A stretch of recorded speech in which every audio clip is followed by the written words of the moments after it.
welcome to Iran, the Untold Story podcast, where I'm delighted to be joined by my guest, Milicia Javdan.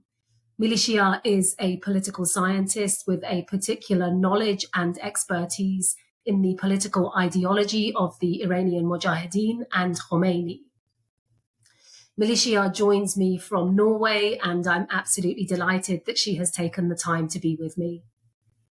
Hi, Azadeh. It's great being with you today. Milicia, you have had an extraordinary and in many ways fascinating life.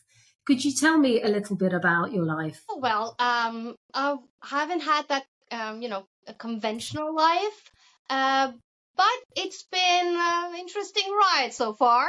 I was born in Bangkok, Thailand, to my wonderful, wonderful parents who were Iranian political activists and students at the time.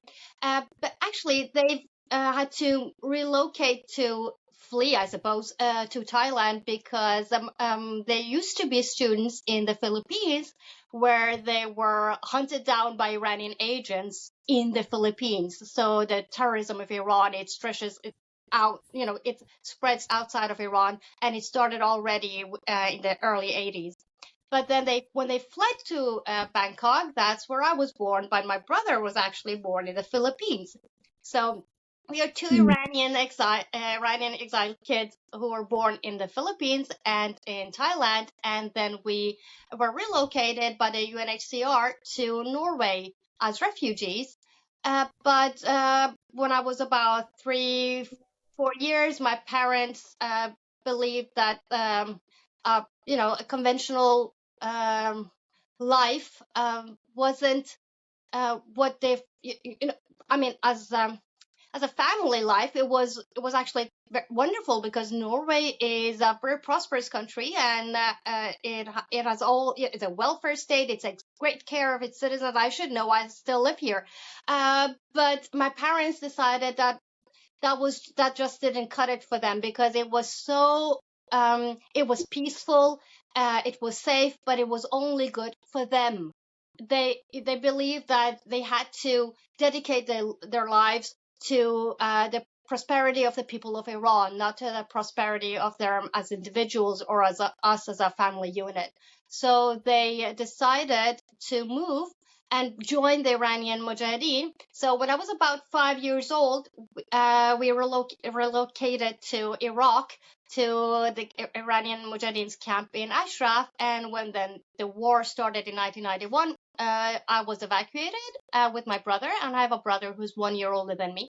We're evacuated back and forth, out of Iraq, but we were traveling around Europe for a few months, and I ended up first in Sweden, and after that in Norway, where I have been for the last, it's been a while, since 1994. So I've been living here for quite some time. I see, thank you. And you mentioned your unconventional childhood. You were one of some 900 children who were, as you say, evacuated from Camp Ashraf in Iraq at the very outset of the first Gulf War and taken to safety to Europe, North America, and other countries. This really is an incredible story of love and of devotion and self-sacrifice. And it's also an incredible story of a humanitarian achievement, given the struggle to transfer all of these children. However, over the years, Milicia, the Iranian regime has hijacked this story and has in some ways attempted to sully the waters and to damage the purity of the actions taken by your parents and the leadership of the PMOI. Given, Milicia, that this is your story, what are your memories of this period of your life? And also looking back as an adult, how do you view the decision that was made by your parents, given that it has so fundamentally changed the course of your life? Well, what I remember best from the early years of my childhood is the love I was surrounded with. Whatever country we lived in, because we did live in a few countries before we moved to the Mujahedin's camps in Iraq, and I've never known at least during my childhood, I had no contact with my relatives in Iran. The only family I had was my mother and father and my brother. And that's the only blood relatives I had. But I never needed more than that because I was surrounded by aunties and uncles, you know, wherever I went. And because Mujahideen is a group of enthusiastic people who, back then in the 80s, they were quite young and very idealistic and very much. I mean, I was surrounded by that kind of people who truly wanted to do something good with their lives, who truly were devoted to the cause of freedom for the people of Iran. And those people, even though, I mean, whenever I met someone, if it was a lady or a woman, I would refer to her as auntie. And in my experience, that was very much true because they treated me as if I was a niece. And the love I was surrounded with was very true. I mean, it's ideological family, I suppose, but it was in my case, it had the same love. I was surrounded with the same love as any other kid who would have lived within Iran with a biological family, surrounded by relatives who were of their blood. Like it was your mother's sister or brother. It would be. I don't think my experience when it comes to the emotional side of it was any different than theirs. I suppose the only difference might be that I had a tremendous amount of them. So there were not just a few, but dozens of people who were part of my life, who walked in and out of it, but who showed me the love and devotion that they have. And I was so happy the first years of my life that I spent with the Mujahideen. So I take great offense, actually, truly, and it's deeply hurtful when someone is, when Iranian agents in their propaganda are trying to hijack my life experiences to hurt the people that I love and who loved me back all the years of my life. We spent 2.5 years in the Mujahideen camps, and unfortunately, because of the war in 1991, we had to evacuate. My parents evacuated me and my brother. I was 7 years old at the time, and my brother was 8 years old. So leaving everybody I knew and everyone I loved behind, including the aunties and uncles, not just my mother and father, but all of them, the camp, the home that I knew, was deeply tragic and traumatizing for me. But I always brought within me, the love that I had experienced growing up with the Mujahideen. So as an adult, I've grown to know them, especially through my field of study. I've grown to know them ideologically as well, and politically from their activism, is that I've also partaken in for many years. But those are different. I have emotional connection. My emotional connection with this organization started when I was born, because I was born into it. So that's probably what shaped me more than anything else, is the purity in their devotion, the true love that they have, and in my experience always have had, for each other and for the cause of the freedom of the people of Iran. And I hope and I believe that has shaped me as well as an adult into my adult life now, and I hope I will always be able to learn more from them. And arguably, your experiences, and in some ways, really quite a traumatic experiences in terms of the evacuation from Iraq and the move away from your parents. Arguably, this could have led to two very different outcomes. An individual who, in some ways, disassociates themselves from and rejects Iran and the wider picture of assisting the Iranian people. But you have chosen the second path, which is to embrace the self-sacrifice made by your parents and to devote yourself to endeavoring to bring about a democratic change in Iran. What made you choose the latter? Many reasons, but as I mentioned, my emotional connection to my parents and my aunties and uncles within this movement have always been the strongest part of it. Because when I was a kid, when I was a teenager, when I got to know, when I slowly, surely got to know the movement as a, intellectual, choosing it separate from being born into, it's very separate from being born into it. But it's a process. There is no specific time that I can remember that I made that choice. But what I do know is that, as I mentioned earlier, I always brought within me the love that I had experienced with them, and you don't want to leave that behind. How could I? How could I forget the love that I'd been shown and I'd experienced all through my years, despite the trauma, despite all the hardship that I've been through? That is the one connection, and the one experience that I will always that always followed me wherever I went. So I didn't want to let go. And then by always staying in touch with the movement, as I was growing older, I had the opportunity to ask questions, and I did. I asked a lot of questions, and I wouldn't be easily satisfied with answers. I just wanted to dig more and more and more. And by the time I turned 16, I suppose, I made the conscious decision to be to also be a part of the political movement, not just emotional connection. Just that wasn't. I understood that I had to make some sacrifices myself. There's no comparisons between the sacrifices I've made and that of my parents, because I just live an ordinary life and I choose to do this in my spare time. So I mean, there is no comparison there. But when I was 16, I remember there was this huge rally in the U.S. We were and it coincided with the student rallies in Iran.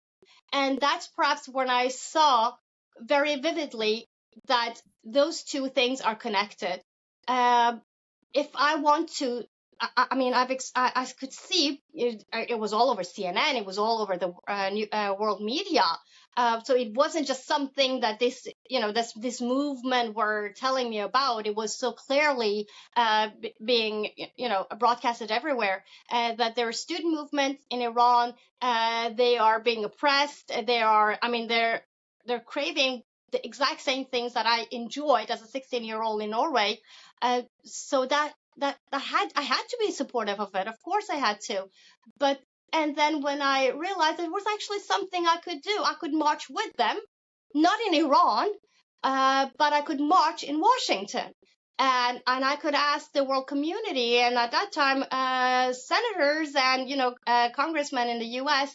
to be supportive of the cause of the students in Iran. So now, when I realized that connection was so strong, I decided this is the pathway for me, and I want to contribute, and not only to the movement for the sake of the movement in itself or for my emotional connection, but there and then I realized, no, I'm doing this for the people of Iran, because they do matter. They do matter to me, and even though I've never had the chance, it's quite unfortunate, to grow up in my own country, I'm nevertheless an Iranian. I'm nevertheless and I'm proud of my heritage, and I would like to contribute to because the truth is that the fact that I grew up in Norway, I mean, despite the hardships and being away from my parents, I grew up in a peaceful country, and I was given that chance because of the sacrifices that were made by people who came before me. The fact that I had a resident permit as a political refugee in Norway was due to people being executed in Iran for fighting for their rights. So how could I enjoy the benefits that followed with the residence permit, with the benefits of growing up in a peaceful country, and not give back to the people who made it possible for me? And that is the people of Iran. That is the resistance movement. But it wasn't part. It was not. It wasn't a. It never has been a guilt trip of any kind. It was a conscious decision that I want to give back, and that it is my duty to be part of it, and hopefully be able to bring about, do my part, a tiny bit, little bit of it, to bring about change. And we all do a tiny bit, but together, I'm certain that we will bring about change in Iran. And it sounds like, Milicia, you mentioned the word duty and responsibility. It sounds very much like you have felt a responsibility to give back to the Iranian people by virtue of the fact that you and I have both enjoyed the liberties that we do by living in the free world.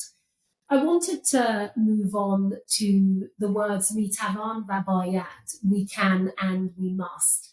We grew up hearing these words, which are the words of Mrs. Mariam Rajavi, the president-elect of the National Council of Resistance of Iran. I'd like to ask you what those words mean to you personally, and also what impact they have had on your life, and whether you can draw on any experiences that you have had and where those words have propelled you forward as a woman, an Iranian woman living in exile. Oh, I've been fortunate to have my mother as a role model for me, because she modeled this very slogan. It's not a slogan as such only. I vividly remember my mother, an Iranian woman, who uh, was a woman who took on great responsibilities within the Mujahedin, which, most Iranian girls or women in my age do not have that experience, because that is just not possible in Iranian society due to the structure of the regime, who oppresses women, who does not give them the opportunity to become leaders within society or within their field. But I grew, I had a mother who was a leader. A leader that I could learn from by the virtue of being a member of the Mujahideen. She would take on great responsibilities, and I saw that in action all the years of my life. Even though those years where I wasn't with her, I knew of her. I knew of her stories, and I knew where she was in the world, what she was doing, and I always felt this sense of great pride in her. So more than anything, my mother as a was a role model for me when it comes to those words of mitavan va bayad, we can and we must, because she showcased it in her life. And this is the one experience that I thought I might mention. In 2014, I took on the responsibility for a project which was to make sure that the Norwegian Parliament voted to bring members of the Mujahideen to European countries, and they had to facilitate for it to happen. And it's one of those tasks that you take upon yourself without thinking it through, and it's probably a good thing.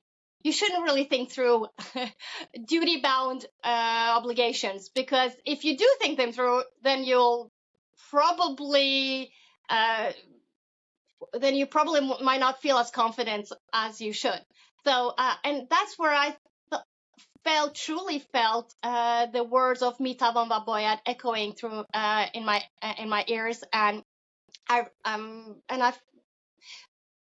every step I took in order to make that happen, to make the parliament pass a resolution,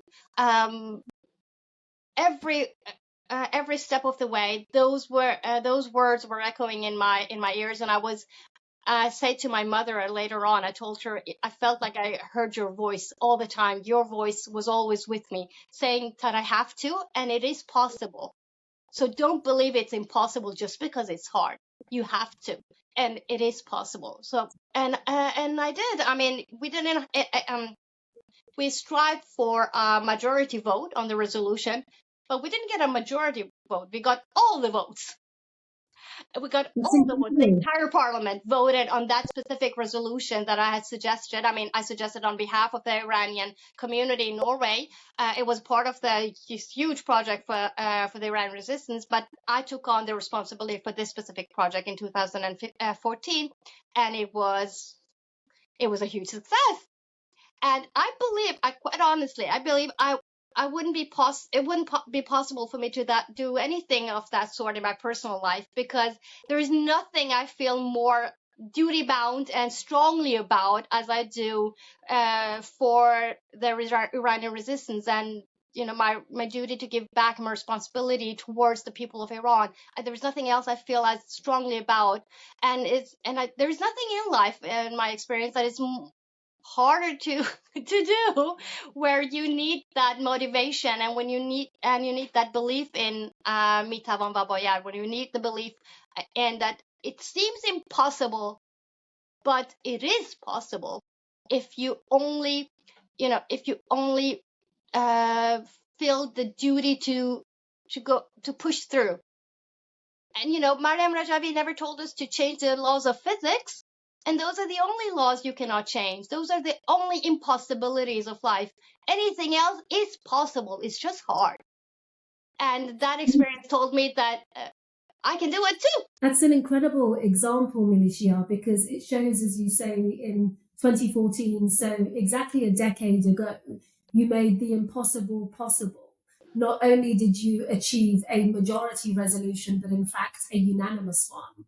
So that really is showing, I guess, how those words resonated with you and how they propelled you forward to achieve such an incredible achievement. The author of those words is Mariam Rajavi, as you have said. I understand that you have had a number of encounters and meetings with her over the years. What have been your personal experiences of Mrs. Rajavi? I would like to share two memories of mine with Madame Rajavi. The first one is the one that made the most impression, and that's from I was about 5 years old, and back then we used to live in Iraq, in one of Mujahedin camps in Iraq, and we used to dine in groups. You could always eat at home if you wanted to, but there was this great dining hall, and where we used to eat dinner with everybody. And I was a kid, and I loved this gathering of people because they always paid a lot of attention to me. And so we were there, and we were supposed to have dinner, but then suddenly somebody put some note up on a board. And I had no idea what was going on. I just noticed that everybody rushed to this board. And what I didn't know back then, but what I realized when I grew older, is that everybody was holding their breath because there had been news about Khomeini's decline in health. And people knew that he might die tonight. But I didn't know that back then. But then when they put that note up on the board, it actually people rushed to it, and it was obviously about Khomeini because his picture was on it. But I was just a kid, so I noticed that everybody was, all the adults gathered around this board, and I thought, well, something exciting must be going on, and I wanted to be part of it. So I elbowed my way through, and even though I was 5 years old and I hadn't started school yet, but I knew how to read and write because I was very curious as a kid, and I never stopped. So I pushed my way through, and I saw the picture of Khomeini, and just below it, it said, Khomeini is dead. Khomeini mord. And I'm like, what? Khomeini died? I didn't realize he could die because he was this big, huge figure in my head. This evil man that was eternal.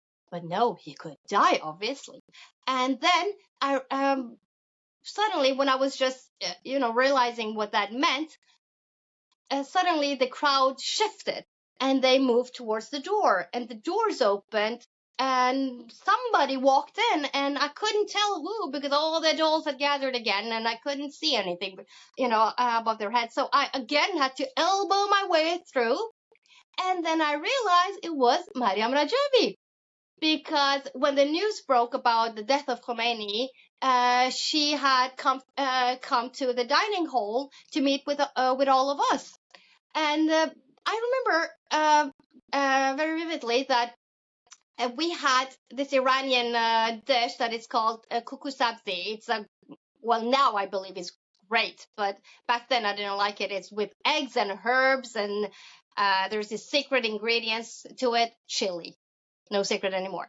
If you put it in there, it's wonderful. But I didn't used to like it as a kid. We had that, and I remember being sad about it that we had kusabzi, and uh, so I didn't want to eat any of it. But then Mariam Rajavi sat down with this whole group, and they had their plates put before them, and she just took me on her lap, and to my mother's astonishment, she was feeding me kuku sabzi, and I was loving it because I didn't want to lose her attention to me, right? So I would eat whatever she fed me, and I did that day.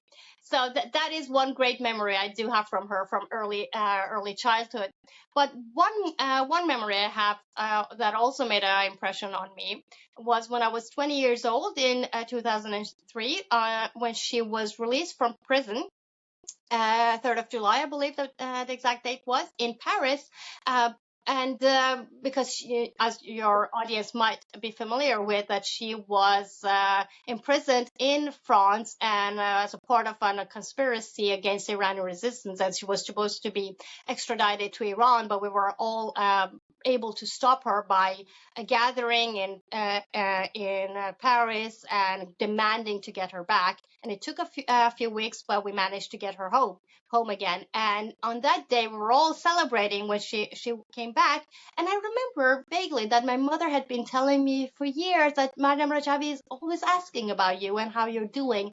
And I didn't really believe her because I'm like, yeah, she only says that. Mothers say all, mothers just say stuff and you just filter it out. You don't really listen. Sorry, Mom, but it's true. And then when I was greeting her, because we were all standing in a row when she was so courteous and she was so nice and she wanted to shake everybody's hand and thank them for being part of the movement that got her released, but she didn't thank us as a uh, for getting her out as a person, but for supporting the movement, the Iranian movement, because this was a conspiracy to behead the movement. So it wasn't about her as a person. That we all fought for the freedom of this one leader who brings us all together despite our differences. And so she was, shaking everybody's hand. And when she came to me, she looked at me as a bit surprised, and she said, "Where have you been? I've been looking for you everywhere." And I'm like, "Oh, Mom was right." And I'm like, "Really?" And then she said, and she hugged me, and she, when she was, she was holding me in her arms. She said, "Where have you been? Where have you been?" And I said, I remember I didn't know what to answer to her, and I said, "I'm right here with you." And I suppose I've never left her. I mean, physically, obviously, but I've always had her in my heart ever since, and I never left again. Two wonderful stories. Thank you, Milicia.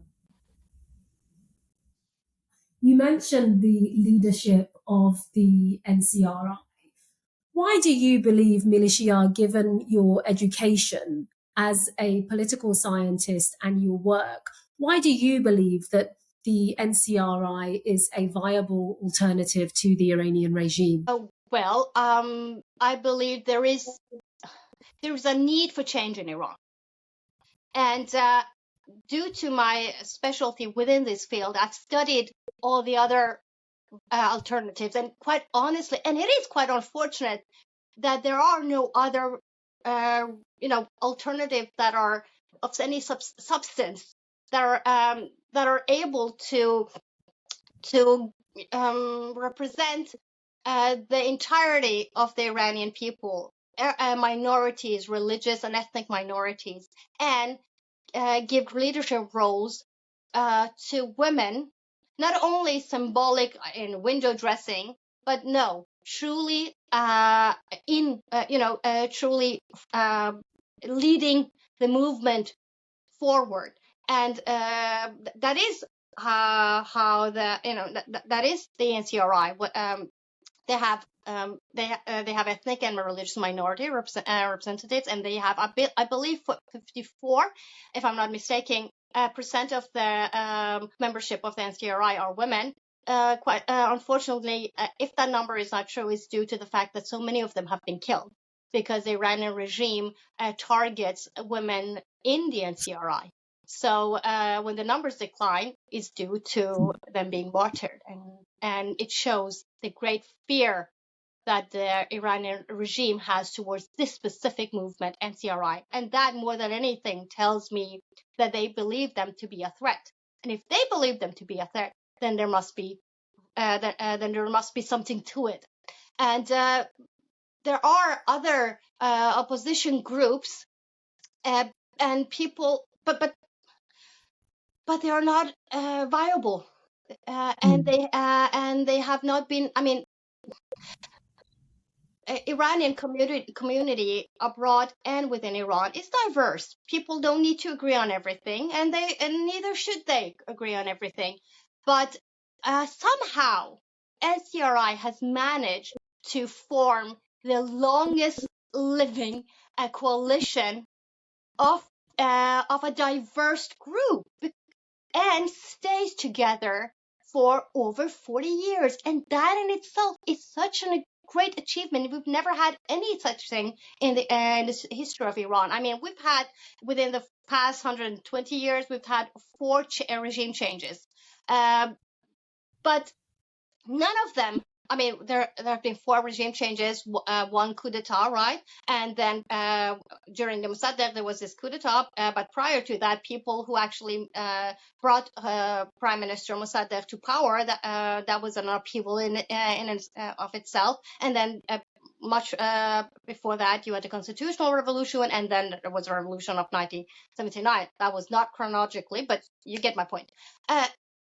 But even though we've had all this history, we've never had a coalition that held together, that represents a diversity both within thoughts, but also and political views, but also diversity with ethnic and religious minorities that held together for 40 years, more than 40 years, some 40 plus years, and that to me is a sign of NCRI's commitment to the people of Iran, and it gives me great hope that this is a viable solution and a true alternative to the current regime. You've given a wonderful explanation and description of the NCRI, which I hope will be helpful to any of our listeners who are perhaps not as familiar with the organization and its history. To end, Milicia, could I ask you to give me 3 adjectives to describe your relationship with the Iranian resistance and your experiences with them, and also why you choose those words?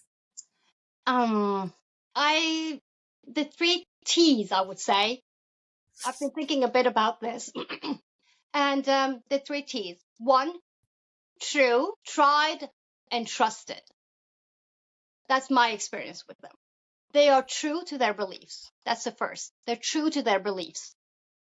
And that is the, definition of the Islamic doctrine of Tawhid, meaning that unity within you, and what you believe in, the doctrines that you believe in, and then you have to showcase them in the way you live. So you have to be true to yourself, and and true to the world about who you are, and that is the Mujahedin. I know that by personal experience, and they're true. They have been tried. Oh, dear Lord, have we been tried? We've been tried by the evacuation of our children from 1991, and I am one of them.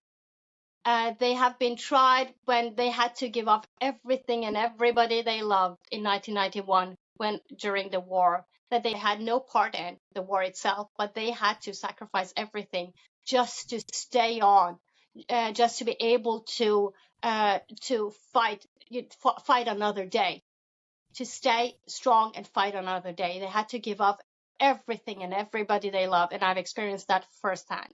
and we were tried during the massacres of 1988, when 30,000 political prisoners were massacred and killed within only 2 months, and still we held on, and still we stay strong. When even Montazeri, the crown prince of Khomeini, when even he believed that this might be the end of us, and he believed that this was so horrendous and so cruel that he actually wrote in his memoirs, which I've studied. He said, "I am willing to follow Khomeini to the door of hell, but I decline walking into it. I decline opening the door to hell."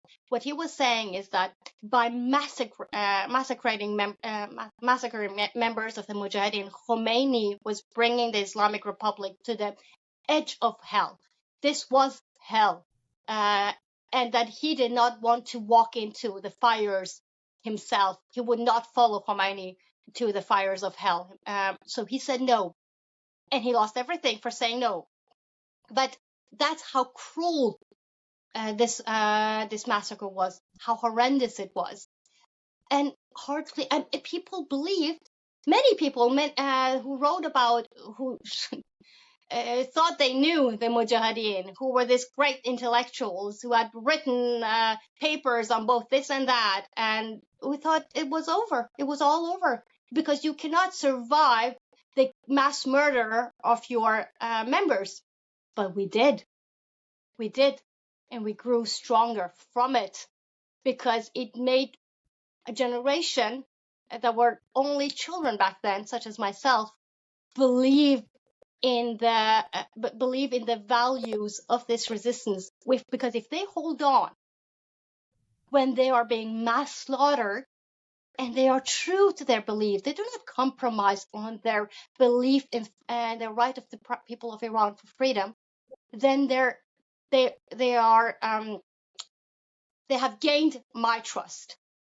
And that is the last of the T's, trusted. Because being true being true to your beliefs and being tried because of your beliefs, that gains you the trust of the people around you. And I believe that the Iranian resistance have the trust of the people of Iran, and that they deserve the trust, because trust is not given, it is earned.